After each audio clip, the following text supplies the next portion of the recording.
In this video, we're going to explore the usage of the transform tool to finish creating the second horn. The reason for that is it has extrusion functionality built into it. We will also look at a few tools for closing gaps in a mesh and a few different options for aligning vertices along a specific axis. Let's first look at a few tools that we can utilize in order to fill in holes in our mesh. One of those is the cap tool. Another is R-fill. R-fill will attempt to detect the proper topology when closing the hole, whereas the cap tool will attempt to create triangles or an n-gon. It's going to put a vertex at the center of the cap. We can just click. If we don't really want that, we can always go back with delete edges. I can hold down the control key and click on the edges I want to delete. Another option for the cap tool is holding down the shift key and clicking will create an n-gon. Thereafter, we can use tools like the knife tool or the add and split tool to create the topology that we want. Let's first choose the add and split tool. Left mouse click on individual vertexes and hit escape when you're done.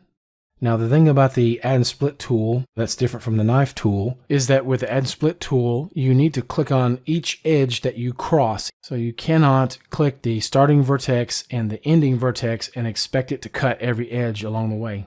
You have to click on the edge manually in order to create the cut. Let me delete a polygon. One important note about this tool is you do not have to click on individual polygons one at a time to delete them. You can brush select a group of faces and delete as you go. I'll undo, and then I'll go to the delete edges tool and delete a few edges in order to demonstrate the knife tool. This is a new cutting tool to 3D Coat 2021, and unlike the add and split tool, it will allow you to select your first and ending cut point. Any edges in between, it will automatically cut for you. Yeah, so let me now delete these faces. And we will look at the R-fill tool, which is tool grouped with the cap tool. Both will allow you to see a preview before you click to commit it to polygons. As good as the R-fill tool is, it's not always perfect. In this case, for example, I would prefer to just have 4 polygons. We could just click that. Then there are a couple different ways that we could handle this. Use the move tool. I'll first switch to vertex mode and just drag that onto this one, and it automatically welds. Let me undo that. I want to turn symmetry on. 3D Coat will generally try to snap along the symmetry plane. The next thing we want to look at are 2 tools that we can utilize in order to align vertices along a single axis. I will start with the transform tool, and then we will move on to the align vertices tool, which is new to 3D Coat 2021. In edge select mode, I will shift click in order to select an entire edge loop. I can then right click and choose the transform tool. We can do this in either edges mode or vertex mode. I'll go ahead and switch to vertex mode. And then I can click on the widget for scaling along the Z axis. So that's one way that you could align vertices. With these vertices selected and aligned, you could put them at the very center of the origin by changing that to 0. Okay. So now if we want, we can go ahead and apply symmetry. We can copy it over. One way to do that is to right click and we can choose symmetry here under entire mesh. Another way is in the polygroups panel, you can also do that here, this little symmetry icon, or under entire mesh, you can click symmetry. So a couple different ways that you can do it. You can always hit the space bar as well. Me personally, this is such a large panel that sometimes you can get a little bit lost. It takes a little bit longer to locate what you're looking for, I think, but it's an option if you like it. The only thing is I'm going to have to adjust these vertices right here. I'll hit escape to drop the transform gizmo, and I will use my bracket keys or touch ring on the Wacom tablet. I'll hit escape to drop all those vertices, and I can expand. I'm going to hold down the control key and I can just brush to deselect those. And I'm going to click relax. That will bring that into alignment toward the center line there. I'll click relax a few more times. I think that's good. I'll hit escape and I'll go to delete edges. I'm going to delete those. So I have just quads there. For demonstration purposes, I'll create a duplicate by clicking the icon. Okay, and I'll hit the enter key to apply it. It's asking, do I want it to be snapped to an underlying voxel object? In this case, I don't have one, so I'll hit no. All right, so I'll hide that first one. For demonstration purposes, I want to shift some of the vertices around along the symmetry line. Let's use the move tool.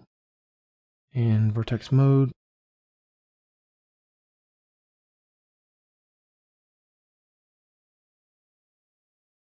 all right.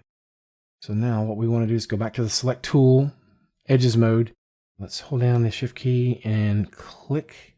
And that's going to select the edge loop.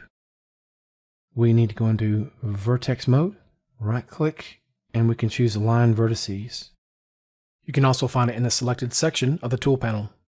So I will right click and again choose align vertices. Okay, obviously we don't want to align it along that axis. We want to align it along the Z axis. The red colored points indicate the average position of the selected vertices, and the green lines indicate those which deviate from that average. So all we really have to do is just hit apply, and it's going to align those.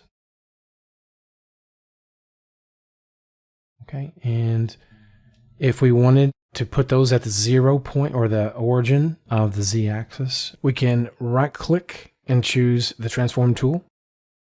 In the tool options panel, we can adjust the position here. Again, if I don't see this gizmo lining up, it's trying to say Y-axis, and that's not correct.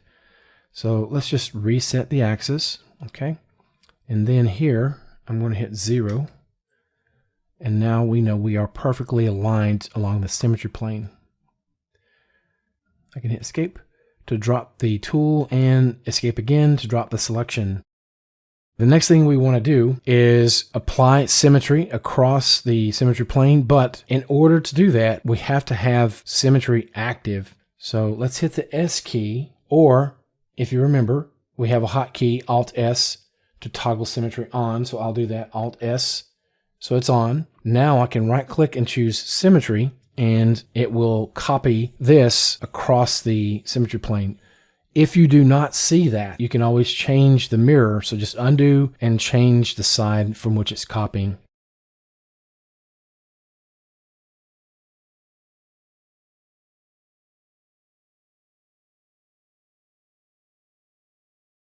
Let's look at using the transform tool, and what I'll do is I'll go ahead and toggle symmetry off for the moment, so I don't necessarily need it. Yeah, so we can just drag select and right click, choose transform. With auto fit and local space checked, every time I come back to the transform tool, this gizmo should be aligned along the average of the normals of your selection.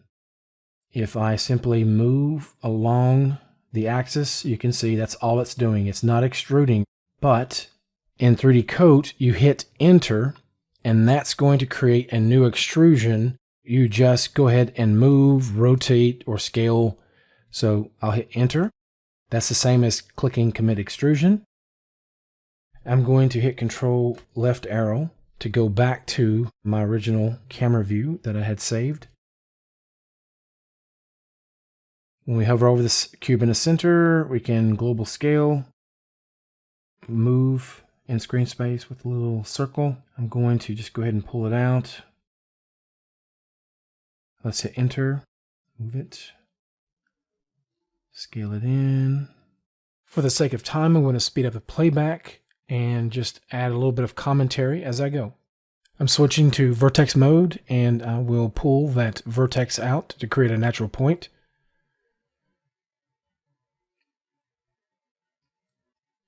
Once I'm done, I'll use split rings to create a number of edge loops.